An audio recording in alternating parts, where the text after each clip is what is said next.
Hey friends, hello and welcome back to this YouTube channel.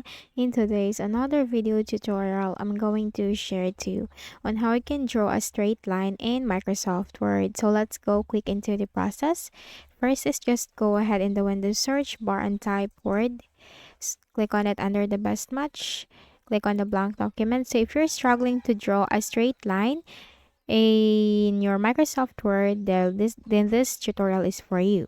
So at the ribbon, you will find all these tabs. Now simply click on the Insert tab, and here you will find this one, Shapes. Click on this drop down arrow, and here you will find lines. So you have here this line, click on that, and then you just need to simply drag this cursor to the desired length of your line.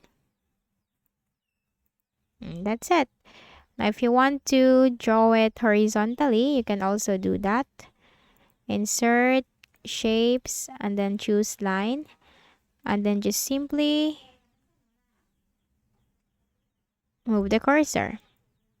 And that's it. You can also change the color of it by clicking the line. And then here you will find shape format. Click on this shape outline and you can choose from here. And then the drop down arrow, you can choose the width of your line. Let's go to 6 points. And that's it.